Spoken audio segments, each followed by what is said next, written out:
What up, dudes? It's Gaz, and welcome back to another Warframe video.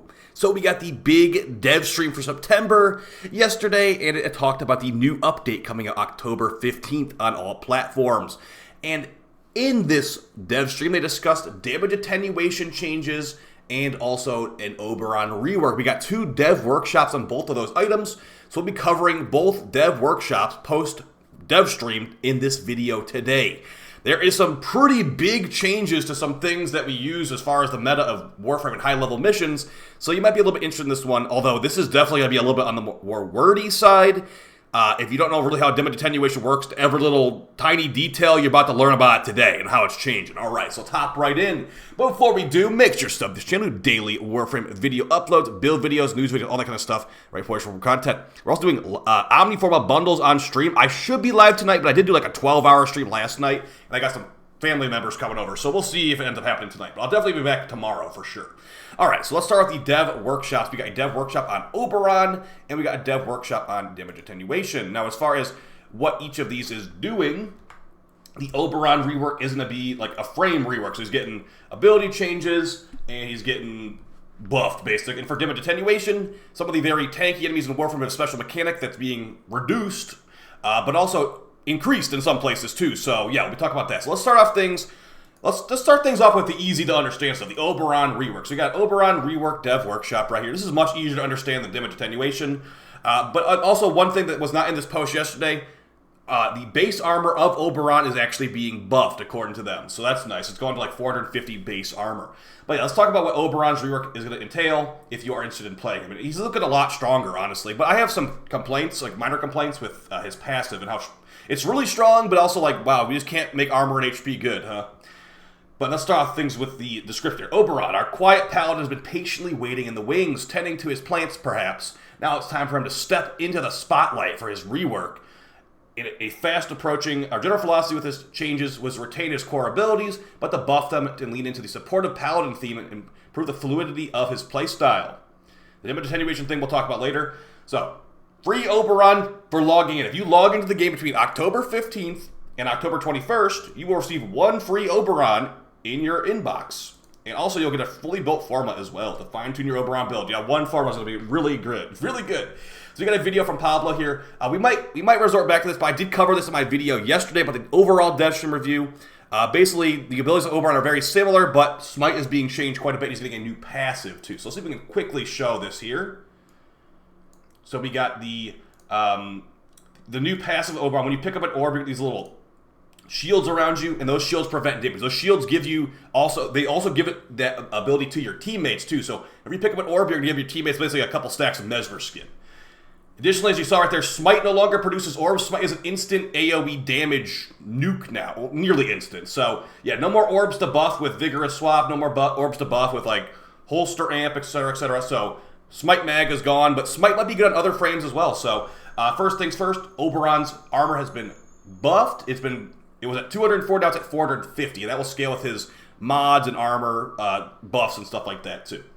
Oberon's passive is now replaced. Oberon's original passive was designed to increase... It was just bad, okay? I don't need to hear what the description of it was. New passive, picking up a health orb or a universal orb, go buy Universal Fallout right now, creates a righteous negation charge for Oberon and allies with an affinity range.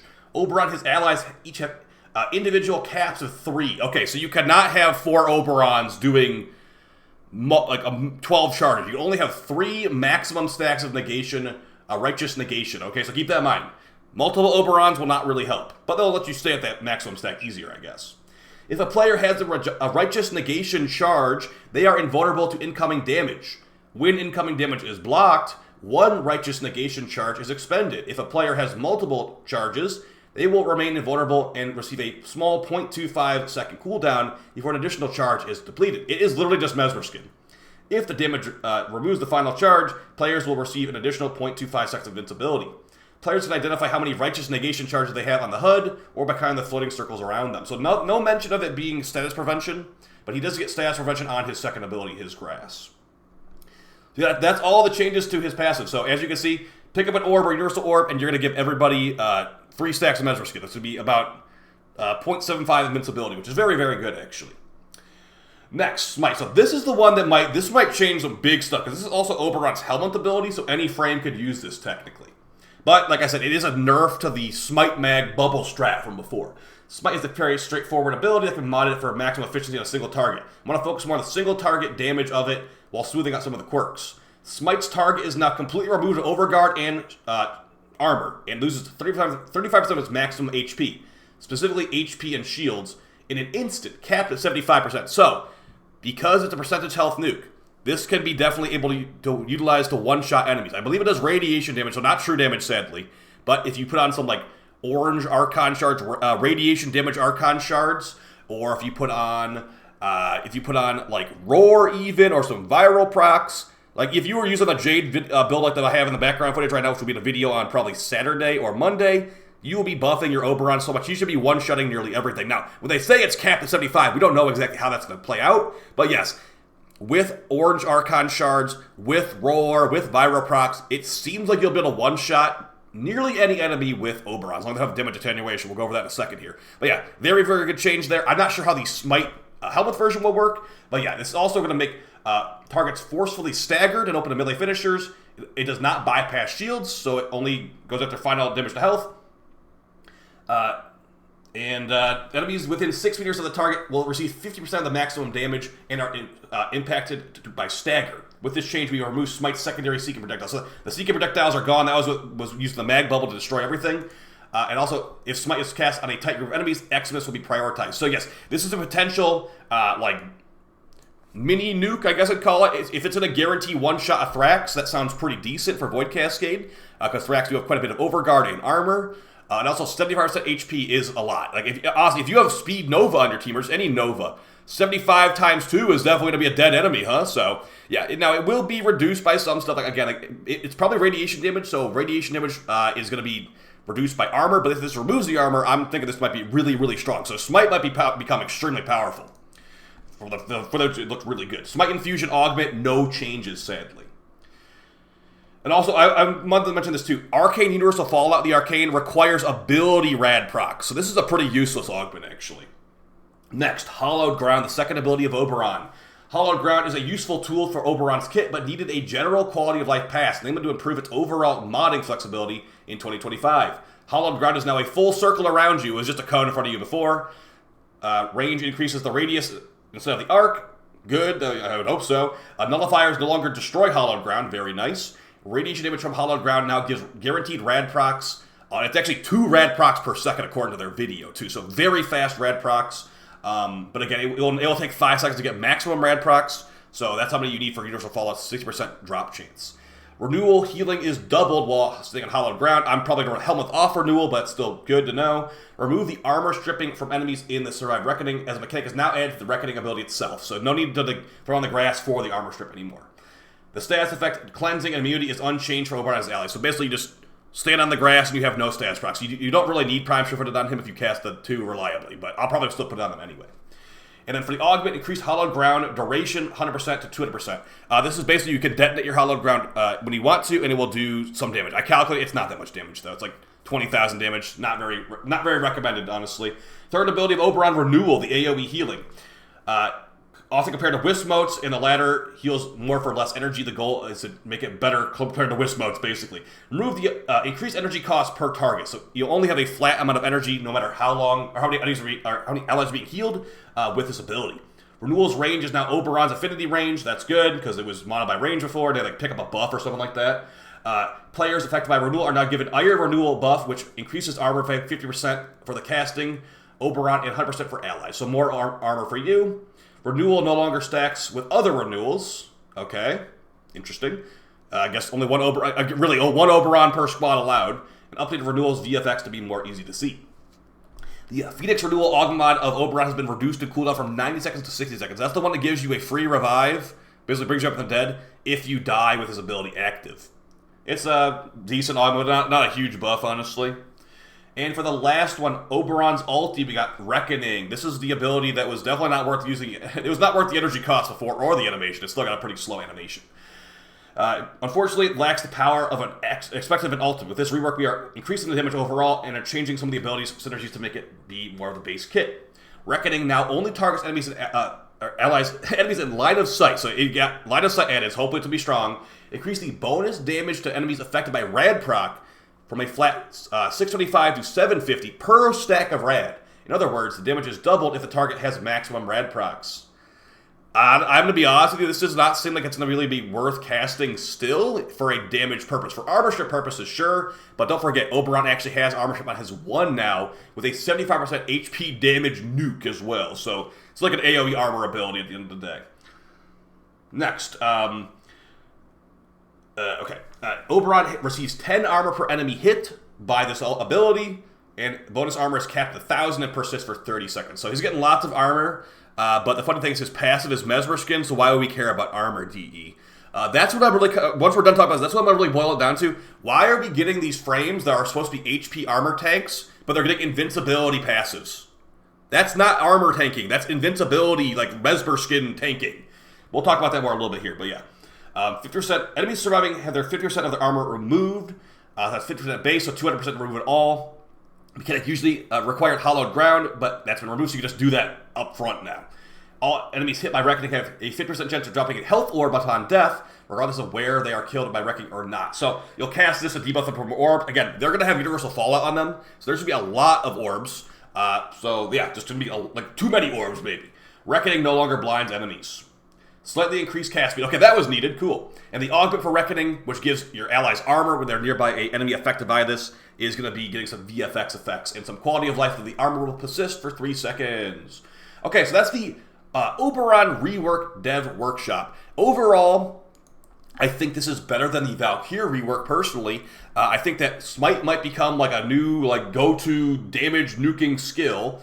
But additionally, I do think that it's kind of unfortunate that we're pretty much getting a band-aid for HP and armor tanking. Yes, I know it would be literally overpowered, and I'm not saying that we should. I don't even think that we should get HP and armor buffed. But I'd like some kind of statement from DE. Honestly, this is a statement from DE. Here is the frame that has multiple armor buffing skills. He's got his third buffing armor, his fourth also buffing armor. But instead of actually using the armor to tank, we're going to give him an invincibility passive where every time you pick up an orb, you'll be invincible for 0.75 seconds at the very least. So, that being said, I am not planning to mod any armor on my Oberon level 10,000 build. For my Oberon ETA build, sure. But this is definitely not going to be, he's going to have less armor than Valkyr, obviously. He's going to have less HP than Valkyr, probably. He's going to have more healing than Valkyr. But he's also going to be probably more invincible than Valkyr, too, with his passive. So, yeah, not exactly an HP armor tank, but I think the Oberon ability buffs are quite strong. So I'm looking forward to trying him out on October 15th. Okay, so let's move over to the second dev workshop here, the Damage Attenuation dev workshop. We're going to be talking about what the meta of Warframe might be changing for the better and for the worse. We're a little bit of good, a little bit of bad here. So let's hop right into this one. Now, this is the Damage Attenuation changes, and we're going to talk about what Damage Attenuation actually is in a really, really quick overview kind of way. So, as far as what Damage Attenuation is, they're going to explain it to you right here. Damage Attenuation is a mechanic that caps the amount of damage an enemy can take. Warframe uses the damage caps for per second and per instance. So there's per second damage caps and per instance of, per bullet damage caps, per pellet damage caps. Damage reduction and modifier that directly reduces your the damage taken by a flat amount. For example, 50% damage reduction gives you 50% of the damage on the enemy. Damage reduction is not directly relevant to this dev workshop, but we want to show you it's different. It works differently than damage attenuation. Next, max damage per second. A target cap of the amount of damage an enemy can receive per second. Sustained damage over time is reduced to avoid exceeding that target cap. So basically, an enemy could take I think it was 30,000 damage was the cap a lot of time. If you go above 30,000 damage, your damage starts getting turned down to a 50 or whatever, massively reduced. Next one, max damage per instance, a cap applied to the amount of damage applied in one damage instance. For example, a sniper bullet or a melee hit. This is what we use to bypass attenuation on certain enemies with Zephyr's tornadoes. And maximum damage per instance, a cap applied to the... I read that. Time to kill, how long it takes to kill an enemy, expected using the gear you have access to when you encounter them. Okay, so let's talk about the changes now. So damage attenuation scaling. If you hop into a Legacy mission on the Helvania, on the live build, a few things will be changed depending on whether you're on the normal or steel path. The amount of damage attenuation applied to the Legacy is a flat value regardless of its health pool. As normal steel path values, the values feel reasonable. On steel path and Archimedean, it's not. It's much more annoying. A careful touch-up is needed to embrace the power fantasy of Warframe while also ensuring high-level content is not completely trivialized. In the current iteration of damage attenuation, we have accomplished this goal to our not accomplished this goal to our satisfaction. Simply put, it has created gameplay interactions that are not fun. So the following changes are being made to address it. First, damage attenuation values are now proportional to maximum health. And second, damage attenuation's maximum DPS per second now applies independently between players. So you having a teammate shooting it will not make it where it's like your damage attenuation is getting messed up. You can all shoot it. Basically, if you team shot, it should insta-die, is what I'm reading this like. Damage attenuation is proportional to maximum health. If we go back to the Legacy example from earlier, players should now notice a distinct difference in how damage attenuation applies to both Steel Path and Archimedia missions. Instead of the maximum DPS and the minimum DPS, damage for instance, using the same values of normal path Legacytes, the amount of damage players can deal per second per instance now scales based on the enemy's maximum health. As max health increases with enemy level and mission modifiers, we can increase the damage caps from damage attenuation. So we're not getting rid of damage attenuation, they're thinking more about it. The result is a higher damage output from players and a more reasonable time to kill. Players who invested much time and effort into their builds should feel more rewarded for their work, especially against high-level enemies with damage attenuation. Our focus with the sweeping changes was established overall time to kill enemies within a reasonable range, considering the equipment available to players when they are first encountered. Okay, so this is a lot of reading here, guys. I want to just let you know that they're just basically going to be trying to make this not as annoying. So next thing here, independent maximum damage per second per play. This is the thing. So if your teammates were shooting at an attenuated enemy and you were like not shooting at it, they were kind of making it where you were going to be doing no damage when you shot it. So currently, maximum damage per second in attenuation applies squad wide. If you have a teammate blasting their 6th form Incarnon into an Archon, you're going to be shooting a pillow at them next. With that in mind, the maximum DPS in attenuation will now apply on a per-player basis. So again, if you team shot, it should be a pretty quick kill. Next, standardizing. Now, this is the one that might be a nerf. Standardizing damage attenuation. This one I'm going to read in full because this might be a nerf to the current meta, okay? Damage attenuation is just one method that we use to balance player power against boss-type enemies. Depending on whether you fight Eidolon, a Kuva Lich, or an Archon, your damage output will be affected in different ways. These differences are often the legacy of many hands that worked on Warframe over the years. Decisions for new content in 2018 is eventually a different result in adapting the players in 2025. There is so much to learn in Warframe. The list only grows. We're replacing existing damage attenuation on various boss-type enemies and standardizing them in use. So every enemy in the game is going to have the same type of damage attenuation, okay? So that means that enemies that were getting one shot that, air quotes, had attenuation before are going to have the same attenuation as the shattered one. So the same attenuation of like a boss fight. So that being said, let's keep reading here. Actual maximum DPS and maximum damage per instance values will be balanced around this content type, but from enemies, from Liches to Void Angels to Legacytes now also the same attenuation mechanic. For those familiar with Archon hunts, our new standard attenuation model is based on a damage attenuation of the Archons. So everything is going to be a mini Archon according to them. That's what they're basing it off of. As mentioned earlier, we are increasing base health values to increase the value of the time to kill these enemies. While larger health pools may increase difficulty, they also increase the damage attenuation caps since they can now scale with maximum health. Our hope is that players will hit harder and their weapons will feel more satisfying, also ensuring enemies have a reasonable time to kill. And avoiding one... Okay, look, this one here. On both ends. Avoiding one-shots while also avoiding time-gated slogs. Okay, right there. Avoiding one-shots. I'm not trying to read too much into this, but I'm going to show you what enemies are getting this attenuation, and this might end up being a pretty big nerf. But before we go over that, since these changes are still in active development and are requiring careful testing, we are not sharing stat changes in the dev workshop, looking at extensive overview in the official Valis Undermined patch notes. However, we confirm that this version demonstration will apply to the following enemies. Okay? Just keep that in mind. These guys are all getting the same attenuation. Acolytes. Acolytes. The first thing on here is acolytes. You know those things that we one-shot in the Steel Path? They just said they don't want them to get one-shot anymore, right here. Okay? They don't want acolytes to get one-shot, it looks like. So, if they're getting a new standardized type of attenuation, I mean, you can one-shot acolyte pretty easily nowadays. So I'm expecting acolytes to not be as one-shottable after this change. But continuing, the next line, amalgam enemies. Not as big of a deal. Who cares about those? Archons, Deimos Jugulus, Deimos Saxum, Demolishers. Ever one-shot a Demolisher before? I sure have. So yeah, that means that the Demolishers are from Disruption. So Disruption Demolishers are not meant to be one-shot, apparently. Oh, that's just the mechs, it looks like. Okay, maybe never mind, actually. So just the Demolishers for the mechs. Ooh, got worried there for a second. Eidolons are now getting a damage attenuation. Why? Why are we giving Eidolons damage? I guess it's just because it's across the game, huh?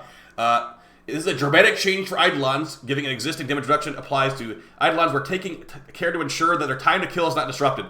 Don't worry, maybe don't waste time on that one. No one's doing those fights anymore. Eidolon Hunters, let us know if it's not as good as before. Yeah, I'm sure they're all going to be jumping up and down. Hey, if you quit because they took Void Sling out, you can come back and test this now, okay? All right. It's been about a couple years now. I think you're over it now. Empyrean units. Apparently these guys have damage attenuation. Errant Spectres, the Gruzling, Infested Oni, the Jackal, Juggernaut, Huva Liches, Legacite, Mocking Whisper, Necromite. A lot of stuff is getting damage attenuation here. Treasurer, the fragmented one. But the big one on here, guys, Void Angel too, is the Acolyte. They did kind of have attenuation sort of in the past, but we could easily one-shot them. And as it states right here, D does not want us to one-shot Acolytes, it looks like. Thankfully, we'll still be able to kill normal Demolists, but yeah, Necromech Demolists are going to be standardized attenuation. Okay, so that is going to be the attenuation changes. They are going to be... It's going to be a buff to some things, but it might be a nerf to farming Steel Essence, which, you know, could be a good thing. Acolytes are pretty easy to kill, but at the same time, too, like, it's fun to one-shot Acolytes. So I'm not sure. We'll have to see when that actually comes out, if it's a good change or a bad change. I think it's overall a good change. We also got some Screen Shake and Recoil reduction changes. So if you might remember earlier in the year, if you turned off Screen Shake, it would turn off Recoil, and that was hilarious. And DE is like, you know, maybe we could do something that actually that people like. So if you have the Screen Shake turned off going forward, it will remove the screen movement when firing guns. And it also add a diamond reticle, and the diamond to the reticle, which will represent a gun recoil pattern. Hopefully you don't have to have that turned on if you have Screen Shake turned off. But yeah, Screen Shake will now disable Screen Shake from guns, which is very nice. Also, these weapons are just getting innately less recoil and Screen Shake. Titania's Dex Pixia, the Phantasma, that was really annoying, thank you. The Bratton, Mark 1 Bratton, Twin Garcadas, Pyrana, Trumna, Gorgon, Latum, Dual Sestra, Buzzlock, Babonico. So yeah, those two weapons did have some Screen Shake for sure, and those are being removed if you have the setting turned off, so that's awesome. And for the last couple things here, we got Arcanes and Arcwing guns. We talked about the video yesterday. Expect a video on that soon, just discussing some potential theory crafted stuff. And we also got the Nullifier bubbles not instantly killing the bubble of Limbo. This stuff's some cosmetic stuff, but yeah, guys, overall, those are your dev workshops. Some pretty good stuff. Oberon's Rework's looking nice. Damage Attenuation is interesting changes, but we'll see if it ends up being a big nerf to Acolyte killing, but a buff to like pretty much everything else. If Acolytes take a couple more bullets and everything else in the game is just not a slog anymore, I think it's a little bit more acceptable. But yeah, guys, let me know how you feel about these changes in the comments down below. I'll post the dev workshop links in the description too, and I'll see you guys next time. Take it easy, guys. Peace.